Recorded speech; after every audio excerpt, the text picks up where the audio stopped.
Hi viewers, welcome to Swarna's Vantillu. ఈరోజు మనం తెల్ల నువ్వుల లడ్డు గురించి తెలుసుకుందామా. దానికి కావలసినవి బెల్లం, తెల్ల నువ్వులు, ఎండు కొబ్బరి తురుము. ముందుగా మనం కడాయి పెట్టుకుందామా. స్టవ్ వెలిగించి కడాయి పెట్టిన తర్వాత 1 కప్పు తెల్ల నువ్వులు వేద్దాం. మనం ఏ కప్పుతో తీసుకుంటామో అదే కప్పుతో మనము అన్ని కొలత పెట్టుకోవాలండి. 1 కప్పు తెల్ల నువ్వులు కడాయిలో వేసుకొని దానిని బాగా వేయించుకోవాలి. మంచి వాసన వచ్చేంత వరకు వేయించుకోవాలి. అలా వేయించుకుంటే మన తెల్ల నువ్వుల లడ్డూలకి చాలా అంటే చాలా టేస్టీ వస్తుంది. బాగా వేయించుకోవాలి. వేయించుకున్న తెల్ల నువ్వులను మనము ఒక ప్లేట్లోకి తీసుకొని చల్లారబెట్టుకోవాలి. బాగా చల్లారబెట్టుకోవాలండి. వేడిగా మాత్రము మిక్సీలో వేయొద్దండి. మిక్సీలో వేసారంటే ముద్దగా అయిపోతుంది. సో మనము బాగా చల్లారబెట్టుకున్న తర్వాతనే గ్రైండ్ చేసుకుందాము. చూడండి, ఒక ప్లేట్లో వేసుకొని చల్లారబెట్టుకుందాము. తొందరగా చల్లారాలంటే ఫ్యాన్ కింద పెట్టేసుకోండి, మీకు తొందరగా తినాలనిపిస్తే. ఓకే, ఇలాగా చల్లారబెట్టుకుందాం. మనం ఇందాక ఏ కప్పు అయితే తీసుకున్నామో అదే కప్పుతో బెల్లాన్ని కూడా మనము తీసుకోవాలి.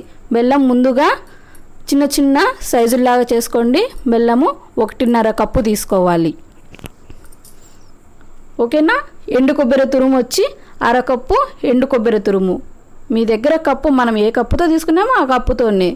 చల్లారిన నువ్వులను అలా మిక్సీ జార్లో వేసుకొని మెత్తగా గ్రైండ్ చేసుకోవాలి. చూడండి, నేను చూపిస్తున్నాను చూడండి. అలాగా మెత్తగా గ్రైండ్ చేసుకోవాలి. అందులో బెల్లంను కొంచెం కొంచెంగా, అంతా ఒకటేసారి వేసి గ్రైండ్ చేయొద్దు. కొంచెం కొంచెంగా, చూడండి చూపిస్తున్నాను, అలా కొంచెం కొంచెంగా గ్రైండ్ చేసి పేస్ట్ చేసుకోవాలి. పేస్ట్ అన్నానని అలా వాటర్ వేసారండి,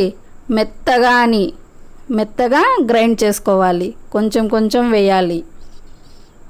అలా మెత్తగా గ్రైండ్ అయిన తర్వాత లాస్ట్లో ఎండు కొబ్బరి తురుము తీసుకోవాలి. పచ్చిది తీసుకోకూడదండి. పచ్చిది తీసుకుంటే లడ్డు షేప్ అనేది రాదు మనకి. ఎండు కొబ్బరి తురుము తీసుకోవాలి. అలా మొత్తాన్ని ఒకసారి గ్రైండ్ చేసుకోవాలి. చూడండి, గ్రైండ్ అయిపోయింది కదా. దీన్ని మొత్తాన్ని మనము ఒక ప్లేట్లోకి తీసుకుందామా. అలాగా మొత్తాన్ని ఒక ప్లేట్లోకి తీసుకోవాలి. చూడండి, మొత్తాన్ని కలిపెట్టుకొని చిన్న చిన్న లడ్డూలలాగా మనకెంత సైజు కావాలో అంత సైజు లడ్డూలను చేసుకుందాము. ఈ తెల్ల నువ్వుల లడ్డూలు చేసుకోవడం చాలా ఈజీ, చాలా అంటే చాలా టేస్టీ. రక్తం కూడా ఇంక్రీజ్ అవ్వడానికి చాలా ఉపయోగపడుతుంది. చాలా అంటే చాలా హెల్దీ అండి. చాలా సింపుల్గా చేసుకోవచ్చు. మనము ఇంట్లో 5 మినిట్స్లో మనం తయారు చేసుకోవచ్చు. చూడండి, లడ్డూలను అలాగా చేసుకోవాలి. మా ఛానల్ని ఫస్ట్గా చూస్తుంటే ప్లీజ్ లైక్ చేయండి, షేర్ చేయండి, సబ్స్క్రైబ్ చేసుకోండి. పక్కనే ఉండే బెల్ ఐకాన్ని కూడా ప్రెస్ చేయండి. మేము చేసే మరిన్ని వీడియోస్ మీరే తొందరగా చూడొచ్చు. చూడండి, ఎంతో ఈజీగా రెడీ అయిపోయింది కదా. Thank you.